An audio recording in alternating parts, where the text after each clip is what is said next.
Terima kasih pemirsa Anda masih bersama kami di Presisi Siang. Untuk mengetahui pantauan arus lalu lintas yang hari ini di sejumlah daerah, berikut laporan Brigadir Susan, petugas NTMC Korlantas Polri. Halo, selamat siang pemirsa. Brigadir Susan akan menginformasikan kondisi lalu lintas terkini melalui CCTV dari NTMC Korlantas Polri. Dan untuk lokasi yang pertama, saya ajak kita untuk pantau di Jembatan Layang Mampang, Jakarta Selatan.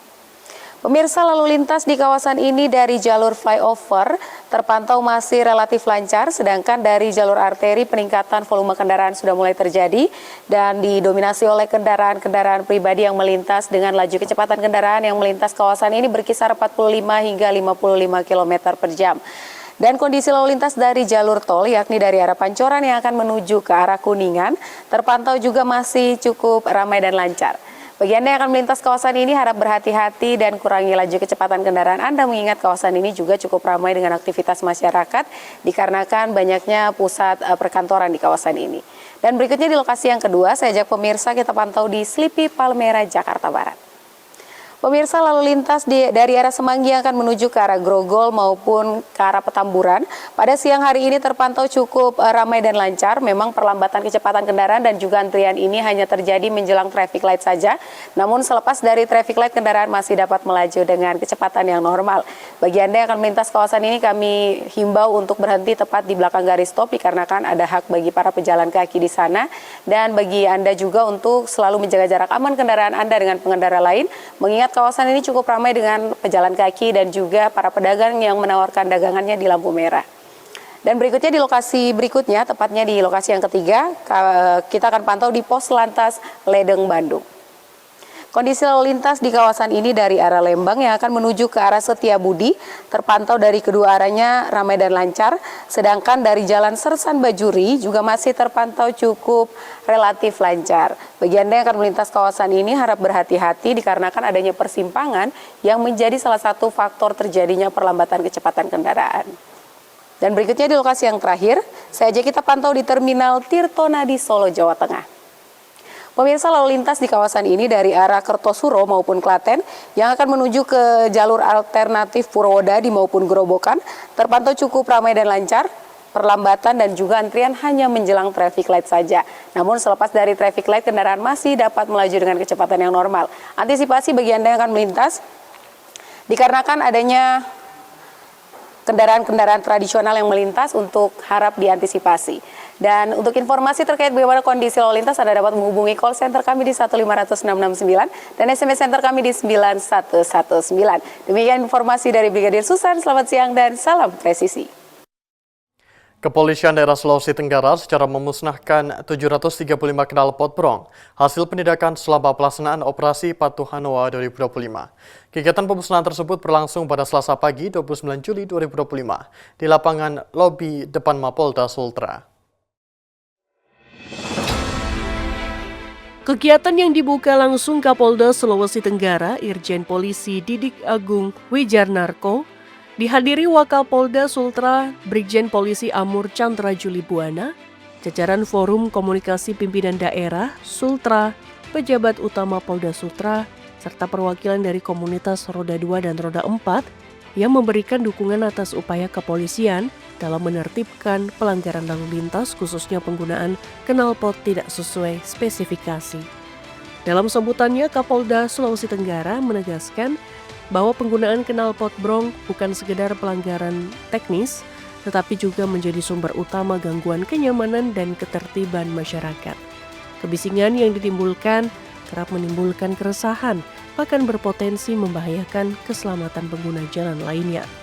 Operasi Patuh Hanoa 2025 sendiri digelar selama 14 hari, mulai 14 hingga 27 Juli 2025 dengan pendekatan preemptif, preventif, dan didukung oleh tindakan penegakan hukum secara humanis. Kapolda menegaskan bahwa penindakan akan terus dilakukan secara konsisten sebagai bentuk edukasi kepada masyarakat agar lebih patuh terhadap aturan berlalu lintas. Kegiatan pemusnahan knalpot brong ini juga menjadi simbol komitmen Polda Sulawesi Tenggara untuk mewujudkan lalu lintas yang aman, tertib, dan nyaman bagi seluruh lapisan masyarakat.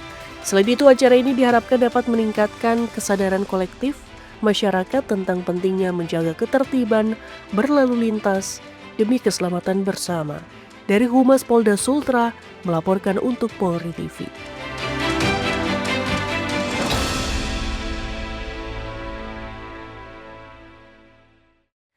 Kapolri Jenderal Polisi Listio Sigit Prabowo secara resmi memberangkatkan para buruh yang terdampak pemutusan hubungan kerja. Ini untuk dapat bekerja di tempat yang baru pada Selasa 29 Juli 2025. Pelepasan 1.575 buruh terdampak PHK oleh Kapolri yang dilaksanakan pada Selasa 29 Juli 2025 menjadi kabar gembira bagi kelompok buruh untuk kembali bekerja secara produktif. Jenderal Polisi Listio Sigit Prabowo secara resmi memberangkatkan para buruh yang terdampak PHK ini untuk dapat bekerja di tempat yang baru. Selain itu, Kapolri juga turut melepas angkatan kerja baru.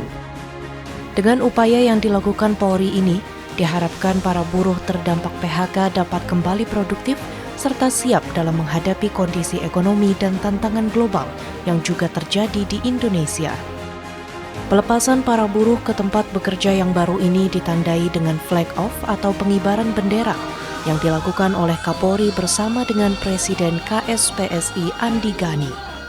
Usai melepas 1.575 buruh, Kapolri menyampaikan bahwa hal ini merupakan upaya kepedulian dan wujud hadirnya Polri di tengah kelompok buruh. Selain itu, Kapolri juga menyatakan dan menjamin bahwa seluruh karyawan akan diberikan posisi sebagai karyawan tetap yang dapat menjamin hak-hak mereka sebagai pekerja. Kapolri juga turut menyampaikan bersama dengan KSPSI akan menyediakan 70.000 lapangan pekerjaan bagi para kelompok buruh yang membutuhkan pekerjaan. Lapangan pekerjaan ini juga merupakan hasil sinergitas dan kerjasama antara Polri dengan sejumlah instansi dan stakeholder terkait.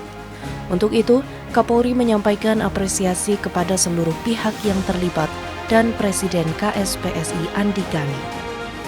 Andi Gani juga menyampaikan apresiasi kepada Kapolri atas upaya yang telah dilakukan.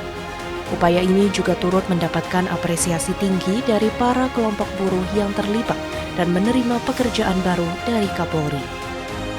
Para buruh yang dilepas oleh Kapolri pada 29 Juli ini juga telah melalui proses pelatihan kerja, sehingga diharapkan dapat meningkatkan kompetensi serta kemampuan di tempat kerja yang baru. Hal ini dilakukan guna menyiapkan para kelompok buruh untuk siap menghadapi tantangan global, sekaligus membantu dan mendukung peningkatan nilai investasi di Indonesia. Dari Jakarta, Atia Numa, Willy Amanda, Polri TV. Presisi yang akan segera kembali, tetaplah bersama kami.